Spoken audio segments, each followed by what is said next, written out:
Hi, Cook Cardinals. I'm Miss Jacchini, and I am so excited to read Chapter 4 of The World According to Humphrey. Chapter 4 starts on page 25, and it is called The Most Important Man in the World.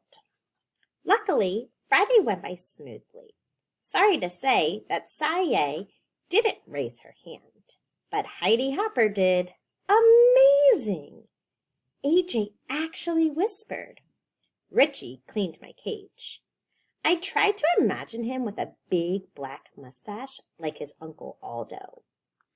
Later, when Mrs. Brisbane asked him to name the capital of Kentucky, Richie said, "Hot dog." Everyone giggled, of course, especially Stop Giggling Gail, otherwise known as Gail Morgenstern. "Repeat that, please, Richie," said the teacher. Richie realized he made a mistake, so he tried again. "Frankfurter," he said. More giggles. Explosive giggles. "Try again, Richie," said Mrs. Brisbane, who was on the verge of smiling herself. Frankfurt," he said proudly. That was the correct answer, by the way. So, you see it wasn't exactly a bad day in room 26. It's just that I was jittery, wondering what would happen to me when the bell rang. Would I be left alone, hungry, utterly forsaken for 2 whole days? Or would I be captive in the haunted house of Mrs. Brisbane? At last the bell rang, and the students flew out of the door like a flock of homing pigeons in a movie Miss Mack showed us. Just then the room mothers stopped by. One was Heidi Hopper's mom, and the other one was Art Patel's. That's Pay Attention Art. They came to talk to Mrs. Brisbane about Halloween, which was less than 2 weeks away. I didn't know what Halloween was, but it sure sounded scary, especially when they talked about bringing bats and witches and even worse, cats right into the classroom. Shiver, quiver, shake. What could they be thinking? I was about ready to fling open the door of my cage and escape when the door opened and in walked the principal, Mr. Morales. Mr. Morales is the most important person at Longfellow School. He runs the place, and everyone respects him. You can tell. For one thing, Mr. Morales always wears a tie. No one else in the whole school wears a tie except Mr. Morales.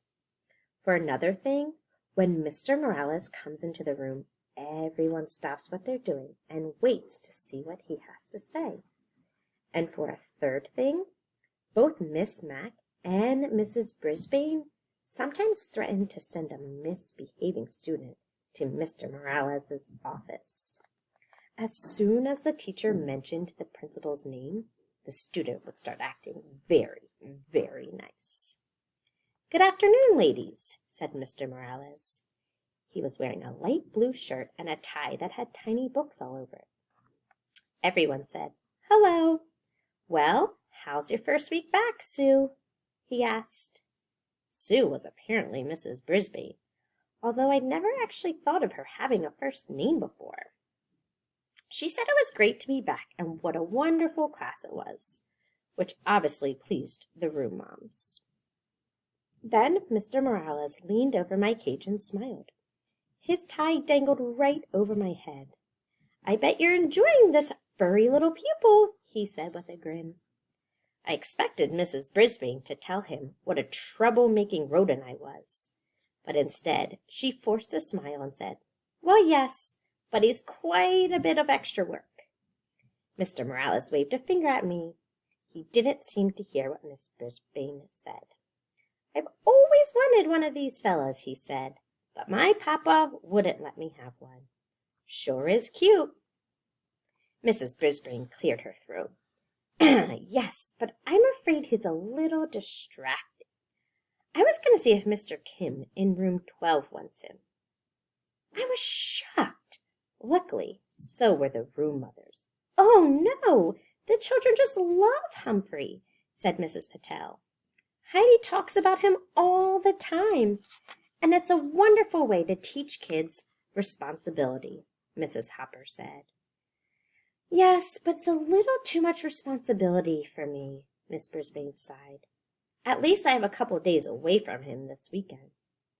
You're not taking him home with you? Asked Mrs. Patel. Mrs. Brisbane backed away from the cage. Oh, no, it's out of the question. But Miss Mack always took him home, said Mrs. Hopper. He'll be fine. He has plenty of food, Miss Brisbane answered very, very firmly. The room mothers were silent a second. Mr. Morales was still wiggling his finger at me. Then Mrs. Hopper spoke up.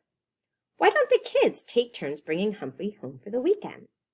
They can sign up, we'll talk to the parents and give them instructions.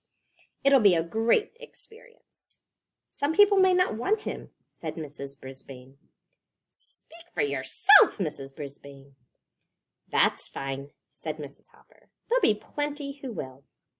I think it's great, Mrs. Patel agreed.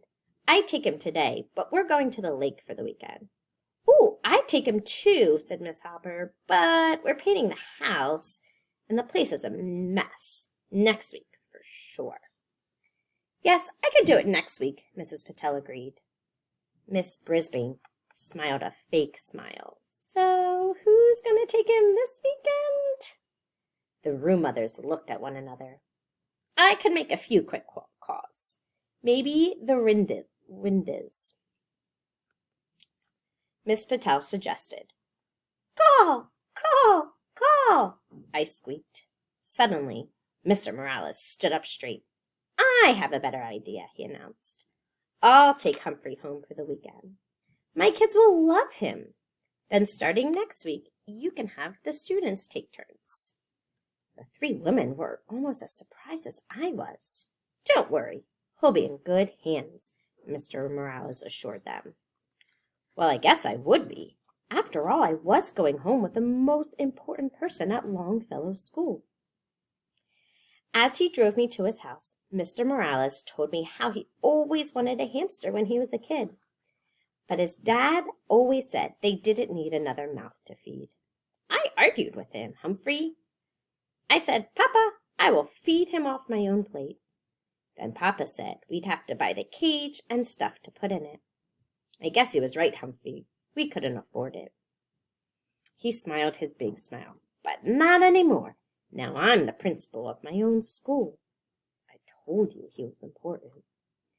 His house was nice, but I didn't get to see much of it, because as soon as we came into the door, two little whirlwinds tumbled into the room, shrieking and squealing. Quiet down now, you'll frighten the little fellow, Mr. Morales told them. He got that right. He introduced us. The little boy, who was about 5, was named Willie.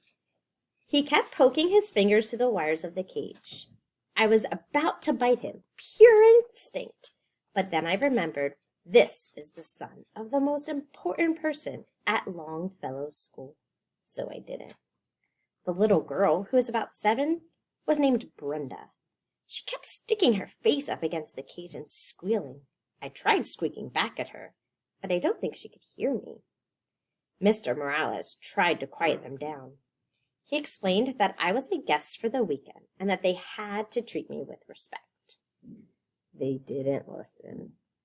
A pretty lady rushed through the room, jingling her car keys. I'm late. I have a house to show. She glanced in my direction. We'll talk about that later. Adios. Mr. Morales wished her luck and she was gone.